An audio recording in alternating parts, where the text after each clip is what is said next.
Haider, it is great to see you again. How are you? Great, Mark. How are you?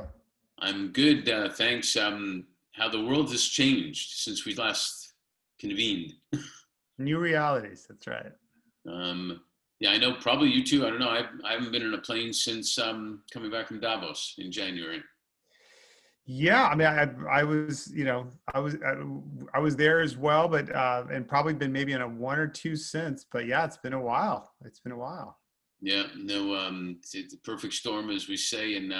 But I guess first of all, welcome. Thanks for participating in our Leaders Who Care series. And I think as we go along, people realize why we invited you on Leaders Who Care. And so, great place to start would be if you could briefly introduce yourself, a little bit about your background, and then we'll chat more. Great. Yeah. Well, I think jokingly, refer to myself as a reformed Silicon Valley capitalist. And so the first 20 years of my career were uh, working in management consulting and venture-backed startups and venture capital, and really uh, you, you know playing the game of business as anyone did who joined the workforce in the 90s when that was kind of the rules of business, right? But over the last decade, as I've been searching for more meaning in my life and more purpose in my life, I think what I've also done is try to be very, very deliberate about taking kind of the skills around you know software and technology and good business practices, and connecting it to social and environmental outcomes that actually just make business better. And so over the last decade here, really focusing on um, honing my skills and serving business from a place of how can business move towards more meaningful outcomes and be better businesses in the process using data and technology. And that's what I do. Damn, you answered all my questions. Nice seeing you. No, that's great. Tell us a little bit about you and Yeah. family. Yeah. So I, first generation. I was actually born in Pakistan, and I came to the U.S. when I was three. My dad, went to Cal, get a degree in engineering from Cal, and I was, one of one of three boys growing up in Northern California, eldest son, and that first generation, immigrant sort of culture around achieve, and go to the right schools, get the right job, and sort of playing that playbook. That's kind of what I grew up in, and but had a great life, very blessed life, and I think for me, kind of as I think about what's going on in the world now, and as I'm a father now to a senior in high school and a sixth grader and one on the way, is how can I actually as I try to live this higher vision of myself and serve others from that place, how can I also for my children be more intentional and more mindful about the the social and environmental issues that they're growing up in, that there's no way I could even have imagined growing up in, and how can I help them have the toolkit to be able to drop in maybe earlier in their life into their hearts and earlier in their life into how they want to show up for themselves and for those around them, so that I think the pandemic and the shelter in place here in 2020, there's been a lot of, I think, intentionality in our family, and with our circles around how can we support our youth, and how can we help our communities, and with more resilience, and that it starts with my kids. That's something I'm spending a lot of time with. Yeah, I always ask people why do they do what they do, and you pretty well answered it there. And I was speaking to another executive, and we were chatting about how much we've seen in our lifetime, personal and business. It's astounding, actually. Um, I remember when working at Deloitte, where what they call the word processing center was all excited when they got the eraser thing in the typewriter type of deal. And that was a big deal. And fax machines, I mean, just all the stuff is quite incredible in the last 50 years. And but now we've gotten to a point where it seems it's taken those decades for corporate brands and leaders to realize that what you're talking about, aligning with social and environmental impact, is actually good for business and the community, and attracting talent at the same time. So talk to us a little bit about, like, you've been engaged with leading and consulting leaders in corporate. You chose a direction, like you say, on purpose, and the two-sided meaning there, obviously, on purpose, but also, using digital experiences, using data, using, as you said, predictive analytics to scale, basically to scale, to grow, and to make a difference. So can you tell me then, give a sense from your perspective of how this has all evolved, and what you're seeing in leaders now in terms of how they differentiate themselves, the way you're differentiating themselves by what you're doing? Yeah, well, I think where it's rooted, and for me, when I made this shift from being focused on what I would say, for lack of a better word, being a someone that thought the rules of business was around maximizing profit, sort of the Milton Friedman sort of approach, right? To, about a decade ago, shifting, as I learned primarily from B Corp, the playbook around how social and environmental strategies and driving towards those outcomes wasn't a philanthropic or a CSR initiative. It was really a core capability of business, everything from product innovation to supply chain management to, how you source materials, to how you align and train your workforce. I mean, those are the pillars of your business, right? And so the more you can drive that, you also, what I saw with those companies like, Patagonia and Tom Shoes and Etsy, they were able to beat alpha in their categories. And that was an eye opener for me. And so when I started going back, into the corporate world and helping corporate leaders whose companies had not come from a historically purpose-driven place, but were trying to make that shift. The opportunity that I saw was to help companies learn about how to integrate social and environmental strategies into their core capabilities. And if they were willing to do that and committed to doing that, there were material gains to create, and opportunities to create actually just a sustainable and better business. And I think most corporate leaders are at that place now, right? I mean, if you and I were on a call here with someone from a publicly traded company that was resisting, driving towards something beyond profit maximization, we'd say, hey, that's a company that's probably not going to be around for very, very much longer. They just don't get it. So I think the question is not today around, whether or not, a pandemic or, social justice or, a diversity, equity, and inclusion initiative is material to your business or not. I think the question is, how do you implement those things? And so within that conversation, I think then it gets into, well, the language of business to be able to execute, especially, in a large enterprise, the language of business is all about data. And it's all about, unless you can measure it, clarify it to your workforce, incentivize them, and then give them, process and technology to be able to drive it on a daily basis, it's not going to get done. And that's, I think, where the opportunities for innovation are, and that's where the work is. You bring up a great point, because one of the tipping points, I think, were for leaders to care is that they weren't going to make it, because part of that was they weren't going to attract the right talent to come to them. Now we've all grown up. Every generation has young people that want to make a difference. Da, da, da, da, da.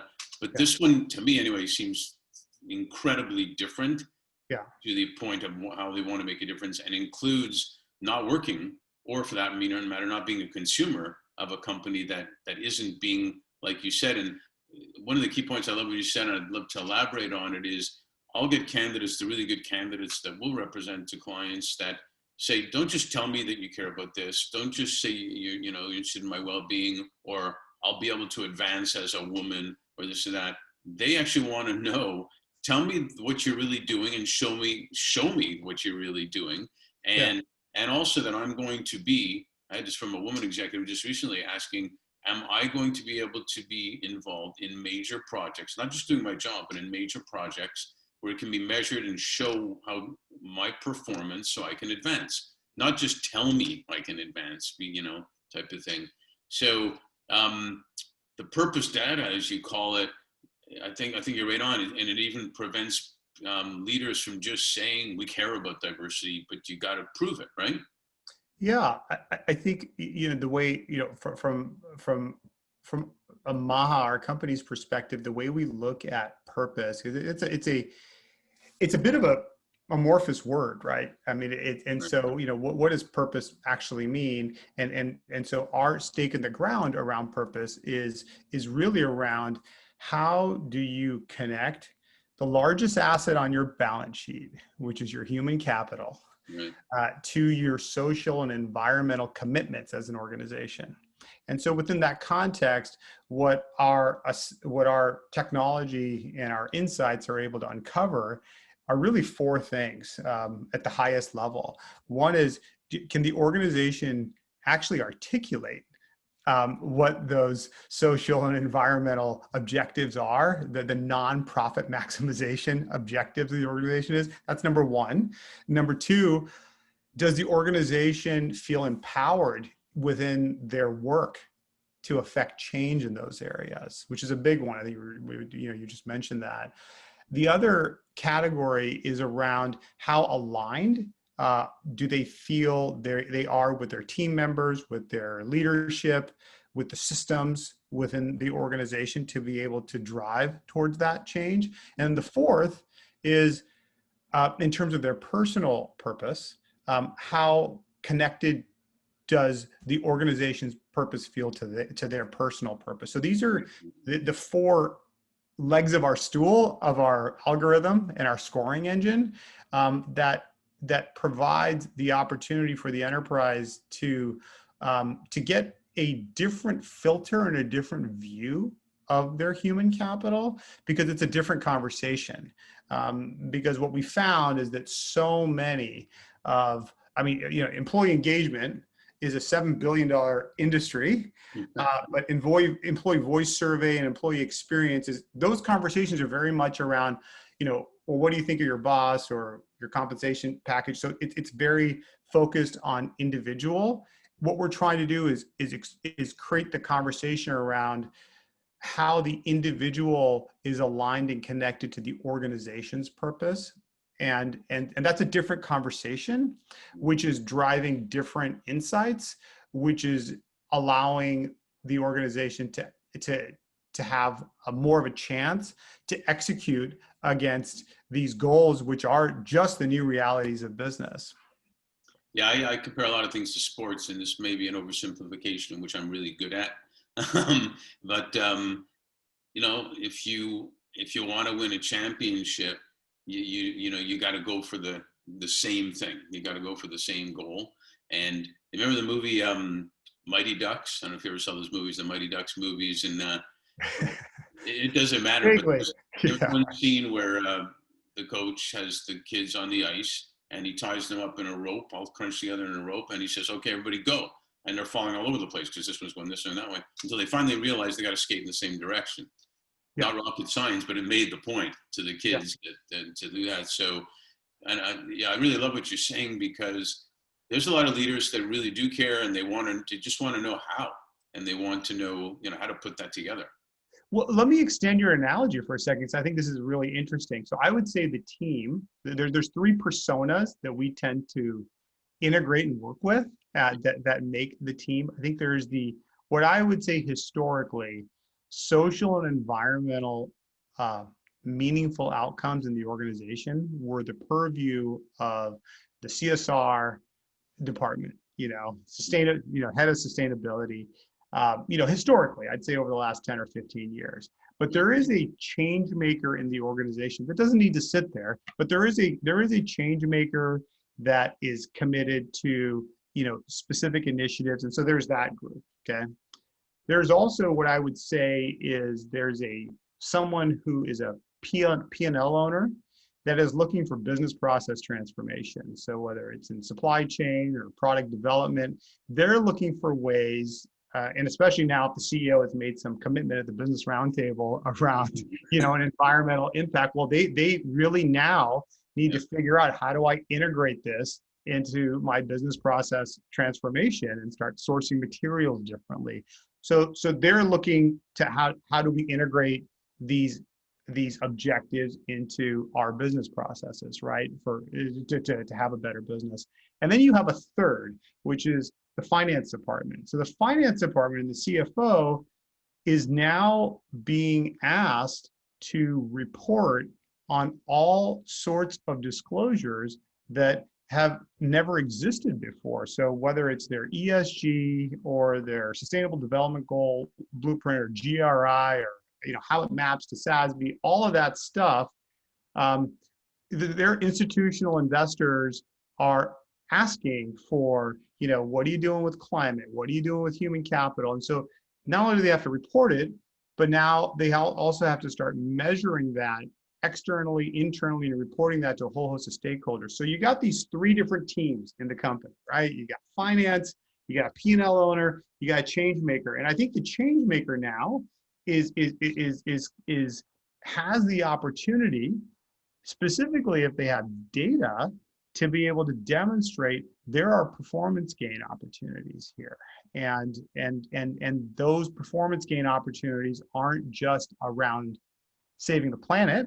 They're also around making the business better and actually answering the questions that a whole host of stakeholders that everyone in the organization now cares passionately about. So that's the opportunity. So those are the three different groups that we are trying to support with our data and insights.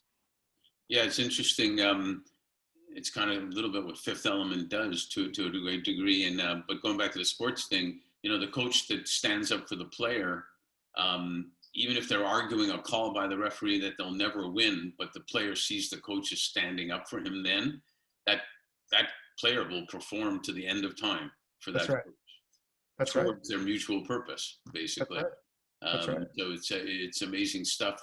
We talked before this a little bit about everything. Is it safe to get in the water? Everything's happening at the same time. COVID, wildfires, the tipping point, finally, for racial justice, et cetera, et cetera, et cetera. This is probably an obvious question, I guess, but do you see an awakening happening with people now, maybe because they have more time to value the things that are most important? Yeah, I mean, I do, and I would say that it's what comes up for me is the collective. We have a client, a large, publicly traded technology company up here in the Bay Area that we're working with, and for them, they have a whole host of different purpose initiatives that they're focused on. But I think what's interesting is they have pinpointed two specific areas that their entire workforce of 56,000 are really inspired around, and that is climate and social justice. So as a collective, they recognize that in order to activate their human capital, they really need to lean in and be bold and deploy resources. And they're doing that in their 10K report. They're doing that in terms of what they're committing to for 2021. And they're doing it for many reasons. One is because they believe and they're committed. They also recognize that right now you got 56,000 people on Zoom calls at home in isolation, and this is actually feeding their soul to be able to do that. And so I think the collective and in the relative lift, not only to the communities, but actually to these businesses, and how the business itself, in terms of how they're able to innovate, the way they're able to communicate with each other, the way they're able to show up for each other, it's just making their business more resilient as a result of that. Yeah, I know it's a great comment. There's been studies on after food and air, what is the number one thing that people want, and it's belonging. They want to Yeah. belong. So you mentioned the collective that they say fills their hearts and souls more than anything, and there's been numerous studies in towns and communities about how that is, and to say the least, with the way we are remote, that becomes a big deal, even more so than before. So it kind of Yeah. leads to potentially my last question for this segment is, what role do you see business leaders who care, if you will, playing in ensuring what I call, there's 3 or 4 types of well-being. There's financial, there's physical, and there's mental, and probably spiritual probably would fit into mental. But what role do you see business leaders have to play to ensure that their employees get that, but also to recognize that it, again, is good for business and it flows into the mindset of the community? Well, I think the biggest role that they need to play is um, forging the path to integrating those things. Having a framework where there's a duality of that, where, hey, we're gonna. I mean, it's interesting. I mean, so many systems are set up in businesses where, even though you have an impact report that's glowing and amazing, and yet on a day-to-day basis, the incentives and compensation is about make your number, and you better make your number. And so that there's versus, how do we start integrating both externally and internally within the enterprise, how we value not just making your number, but how about value the health and wellness and the purpose and the alignment to our social and environmental objectives as a metric.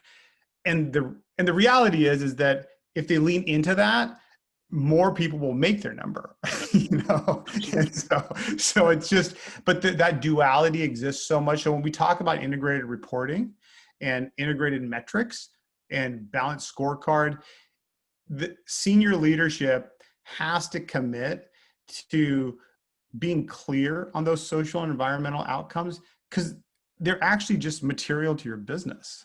Yeah, yeah, they really are, and you're right. I had an executive tell me not too long ago that he really does care. He was telling me, and I believed him. But he said it seems like I'm starting on the next quarterly financials just when I finished the last one, and to your point exactly. And the coach that's told if you don't win this year you're fired, same thing again, right? You got to get those numbers now, type of thing. And it's so, it seems logical, but it hasn't been logical for years that what you're talking about is good for business. To Milton Friedman's point, it was all, it wasn't before. So no, super interesting. And one last quick question on this. Pretend I'm a graduate student, whether it's high school or college, Yeah. and my girlfriend's pissed off at me. I don't know why. We didn't have prom. We didn't have anything. It wasn't my fault, but she's still pissed off. And I'm pissed off. And I come to you and I say, the economy, everything. And I say, well, what now? What do I do? What do you tell me? Well, the first thing that I would say is we are in a reset.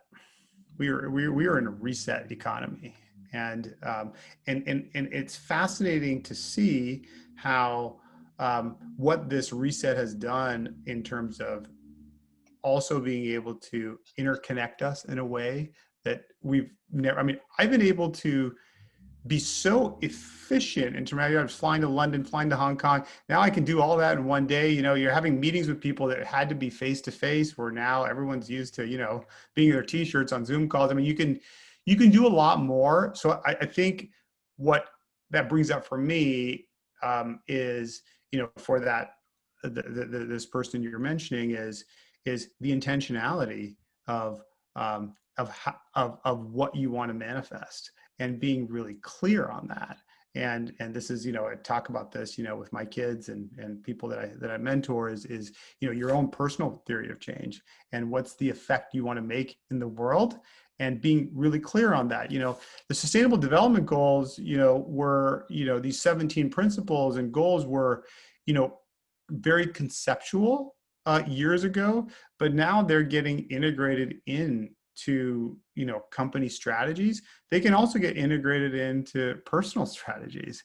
And so I Absolutely. tell my daughter, who's applying for college right now, she's very focused. I mean, she wants to be a journalist, and she wants to write about racial justice, and she's passionate about that, and that's great. So for her, the conversation is about, well, what does that look like, and how does the world look different if you're fully embodied in that, and how do we get intentional about that for you, and what's that personal roadmap for you look like? That's a gift. I mean, when I was 17, I was a complete numbskull and didn't know what I was doing. But the fact that my daughter is doing this, for many reasons, one of which is she's growing up in a different time. That there's hope there that this generation will have more intentionality and be able to create, a better existence for future generations as a result. Yeah, I think they will. I think we tried to some degree, but they got it better. So, hey, great stuff. I really appreciate you joining us on this series, and so thank you. You're welcome. Thank you for having me.